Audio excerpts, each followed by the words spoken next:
তোমার দাদা ভাই আজকে বাজার গিয়েছিলো, বাজার থেকে মোটামুটি সিঙ্গাপুরি কড়া নিয়ে এসছে, তোমরা দেখতে পাচ্ছ। বেশ বেশ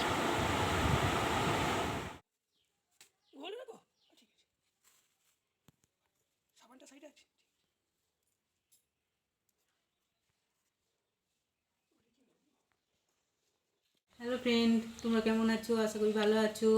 তো যাই হোক, সকাল থেকে তোমাদের আসতে পারিনি তোমাদের ভিডিওতে। সকাল থেকে অনেক কাজ। আজকে তোমরা দেখেছো যে সকালে গম ধুয়েছি, তোমাদের দাদা ভাই জল তুলে দিয়েছে, আমি প্রচুর মানে জল তুলে দিয়েছে, আমি গম ধুয়ে গেছি। জল শুধু মানে গমগুলো এত ধুলো কি বলবো। সে রেশন থেকে পেয়েছি, রেশনে নিয়ে এসছে সেই গম, আর কি না ধুলে তো খাওয়া যাবে না। আর আমরা এমনি কেনা আর ময়দা খাই না, মানে ময়দা ঠিক নয়, আটা, কেনা আটা খাই না। তো তার জন্য আর কি ঘরে ওই গমগুলো পাছুড়লে অনেক সময় লাগে, সেই জন্যে আমি গম ধুয়ে নিই। আর গম ধুলে কত মানে কাটি কুচি, তারপরে তার মধ্যে কত রকমের পোকা টোকা থাকে, সেই জন্যে আর কি গমগুলো আমি ধুয়ে নিই। ধুয়ে পরিষ্কার করে মানে কতবার যে জল দিয়ে ধুয়েছি তার মানে তোমাদের কি বলবো। মানে আমি মানে হাত ধরে, তোমাদের দাদাভাইয়ের জল তুলে হাত ধরে যাচ্ছে, আর আমিও তোমার গমগুলো লগড়ে আমার হাত ধরে যাচ্ছে। তো অনেক ধোয়ার পর তোমরা দেখেছো যে অনেক জল ঢেলে ধুয়েছি। ধোয়ার পর দেখলে একটা ঝুড়িতে তুলে রাখলাম জল ঝরানোর জন্যে, গমগুলো তুলে রাখলাম। তারপরে গমগুলো তুলে রাখার পর ঝরানোর পর আবার দেখলে আবার সে একটা কাপড়ে মেলেছি, কাপড় তোমাদের দাদাভাই কাপড়ে মেলে দিয়েছিল, তো কাপড়ে আবার সেই গমগুলো আবার মেলে দিলাম। তো মেলতে মেলতে অনেক সময় লেগেছে।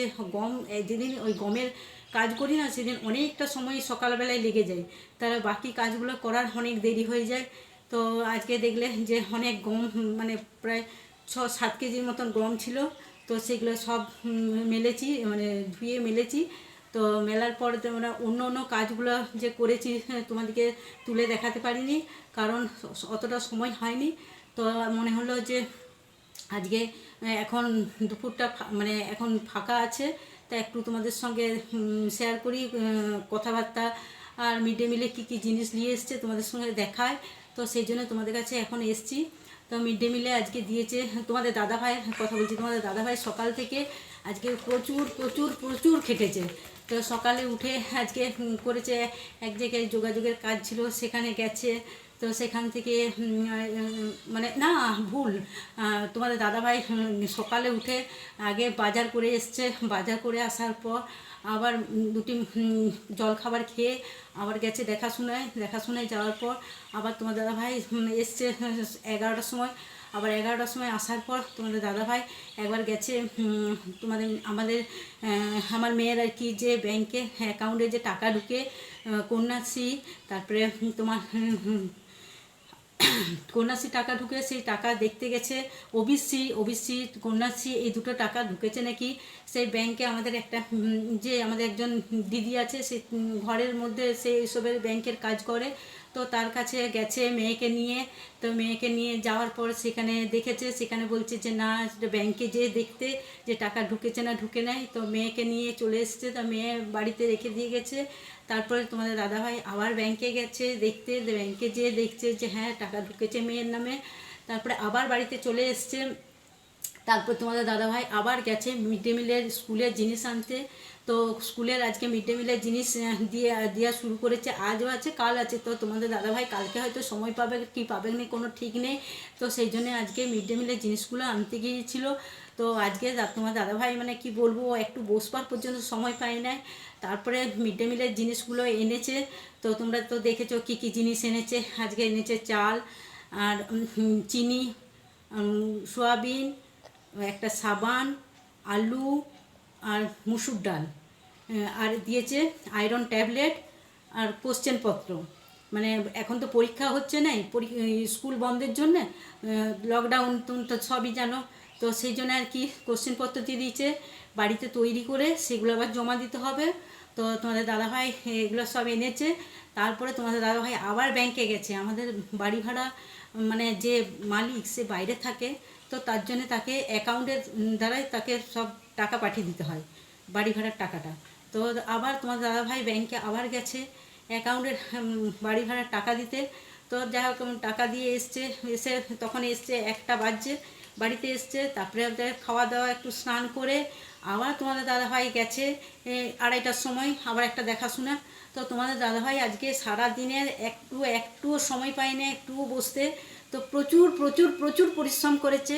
তো অতিরিক্ত পরিশ্রম করে তোমাদের দাদাভাই, মানে কি বলবো, বলার কিছু নাই। কি করবে, কষ্ট করে আছে। কষ্ট তো মানে কি বলবো, কষ্টটাও একদম মনেই করে না যে আমার কষ্ট বলে। আমাদেরকে যতটা পারে মানে কি বলবো, না বলে রাখা যে আমার কষ্ট হচ্ছে সেই জিনিসটা জানতে দেয় না তোমাদের দাদাভাই। আর আমার মেয়ে এখন স্কুল খুলে নেই বলে আমার মেয়ে খুবই মানে চিন্তার মধ্যে আছে। আমার মেয়ে স্কুল টিউশনি ছাড়া থাকতে পারে না।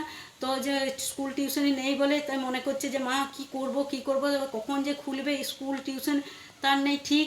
তো যাই হোক আর কি। তো আমার মেয়ে এখন মানে কি টিভি, যাই হোক এখন সময় তো কাটাতে হবে, কিছুটা সময় টিভি দেখে কাটায়, কিছুটা মোবাইল ঘেঁটে কাটায়। তো আমার মেয়ের একদম ভালো লাগে না। তো যদিও যা হোক টিউশনটা হচ্ছিল, স্কুলটা বন্ধ ছিল, কিন্তু টিউশনে এখন বন্ধ আছে, যে কোনো স্কুলের ওর বান্ধবীরা যায়নি বলে ও যায়নি। তো সেই জন্য আজকে টিউশন বন্ধ, স্কুল বন্ধ, মেয়ের একঘেয়েমি লেগে যাচ্ছে। তো করার তো কিছু নেই, তার কি আর করা যায়। তো সেই জন্য আর মুখ্যমন্ত্রী যে আমাদের জন্য যে জিনিসগুলো মিড ডে মিল করেছে, তারপরে কন্যাশ্রী, রূপশ্রী, তারপরে তোমার ওবিসির জন্য টাকা, এগুলো আমাদের মানে করেছে, মানে খুবই ভালো করেছে। তো এগুলো আমাদের মধ্যবিত্তদেরও খুবই ভালো, আবার গরিবদের তাদের পক্ষেও খুবই ভালো। আর যাদের মানে কি বলবো পয়সা আছে, ধনী, তাদের তো মানে কি বলবো তারা পেলো, সেটাও পেলেও আছে, না পেলেও আছে, তাও তাদের পক্ষে ভালো, সবার জন্য করেছে। তো এই জিনিসটা করেছে বলে আমার তো মানে আমি মুখ্যমন্ত্রীকে জানাই অনেক অনেক অনেক প্রণাম, অনেক অনেক অনেক কি বলবো, বলার কিছু নেই। তো যাই হোক আর কি, যে এগুলো পাচ্ছে বলে আমাদের অনেক মানে কি বলবো সুরাহা হচ্ছে। তো এইসব জিনিস তারপরে আমার মেয়ে স্কুলে যেত তখন মানে মিড ডে মিলে ওই স্কুলে কোনো দিন ভাত খেত, কোনো দিন খেত নেই, মানে চালগুলো তো সেরকম ভালো নয়, মানে সুরুই টুরুই বেরোতো। তবে গরিবরা যে দিলে হয়তো তাদের অবস্থার ইয়ের জন্য বাধ্য, আমরাও গরিব, আমরা যে ধনী বলবো তা বলবো না, আমরাও মধ্যবিত্ত, কিন্তু আমার মেয়ে ওই চালগুলো খেতে চায়নি বলে ওই চালগুলো বিক্রি করে দিয়ে আমরা আলাদা চাল নিয়ে আসি কিছু টাকা দিয়ে। আর ও বেশি সামান্য চাল, তো বেশি তো চাল নয়, আর রেশনের যে চালটা দেয় রেশনের চাল আর আমার মেয়ের চাল, ওই দুটো চাল মিলিয়ে কিছু টাকা দিয়ে একটা ভালো চাল নিয়ে আসে, মানে সেই চালগুলো যেন খেতে পারা যায় সেরকমভাবে লম্বা লম্বা চাল একটু নিয়ে আসে। কেননা একবার আমরা ভাত খাই, তো আমরা তো দুবার তিনবার ভাত খাই না, একবার ভাত খাই। সেই জন্য মনে হয় যে আমার মেয়ে বলে যে অল্প খাবো ভালো খাবো, আর আমিও সেটাই পছন্দ করি। আর তোমাদের দাদাভাইও বলে যে হ্যাঁ কম খাবো, সেটা ভালো খাওয়াই ভালো। তার জন্য আর কি আমরা একটু ভালো চাল নিয়ে আসি, ওই চালগুলো দিয়ে। আর এই মিড ডে মিলের ইয়েটা করেছে ঠিকই, কিন্তু ধরো মিড ডে মিল না করলে, আমরা যখন পড়াশোনা করেছি তখন তো আমরা কিছুই পাইনি, তখন তো আমরা কোনো কিছুই মানে সাহায্য পাইনি।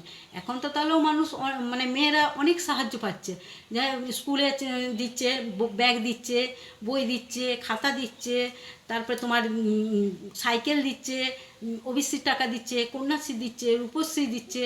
তারপরে মেয়েদের তো তোমার বলার কিছু নাই, মিড ডে মিল তো দিচ্ছি। তো এত জিনিস দিচ্ছে, তার মধ্যে মানে কি এই কষ্টটা এখন আর অতটা বুঝতে পারা যায় নাই যে ছেলেমেয়েরা পড়াশোনা করছে বলে।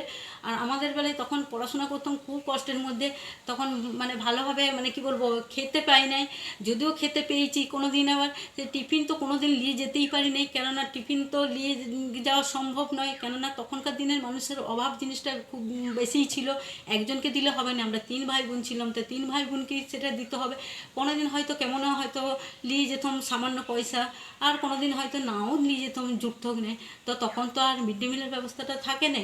মিড ডে মিলের ব্যবস্থাটা যদি থাকতো তখন আমরা না খেয়ে দুপুরবেলায় অন্তত টিফিন না খেয়ে থাকতে হতো না, তখন আমরা ঠিক যথেষ্ট অন্তত ভাতটা তো দুপুরে পেতাম, সেটাও তো অনেক। দুপুরবেলার টাইমে মানুষ যদি অল্প ভাত পায় সেটাই যথেষ্ট, আর কিছু পাক আর নাই পাক, ভাত ডাল আর একটা তরকারি হলেই যথেষ্ট, মাছ মাংসের প্রয়োজন হয় না যদি পেটে খিদে থাকে। তো যাই হোক আর কি এই জিনিসগুলো করেছে, আমি বলবো অনেক অনেক ভালো করেছে। তো মুখ্যমন্ত্রীকে জানাই অনেক অনেক অনেক প্রণাম, অনেক অনেক মানে বলার মতন আমার আর সত্যি আর কিছু ভাষা নেই। তো যাই হোক আর কি আজকে তোমাদের আর কোনো মানে কি বলবো আর কোনো ভিডিও করতে পারছি না, বা আর বেশি বড় ভিডিও করতে চাইও না। অনেক বড় ভিডিও হলে তোমরা বোর হয়ে যাবে, বোরিং হয়ে যাবে, সেই জন্যে আজকের মতন এই ভিডিওটা করলাম। তো তোমরা আমি আজকে শর্ট জানি না, শর্ট না মানে বড় ভিডিও হলো ঠিক আমি বুঝতে পারছি না। তো যাই হোক আর কি তোমাদের সুস্থ থেকো, ভালো থেকো। তোমাদের জানাই অনেক অনেক ভালোবাসা, আন্তরিক আন্তরিক আন্তরিক ভালোবাসা। আর আর কিছু বলতে চাই না। এখন এখন তোমাদের দাদাভাই তো গেছে দেখাশোনার ব্যাপারে, আর আমার মেয়ে এখন শুয়ে আছে। আমি এখন শুয়েছিলাম, মনে হলো যে ভিডিওটা শেষ করে দিই না, কারণ ভিডিওটা না শেষ করলে বাড়ির আর অন্য কোনো কাজগুলো করতে পারবো না, সেই জন্য ভিডিওটা এখন শেষ করলাম। টাটা।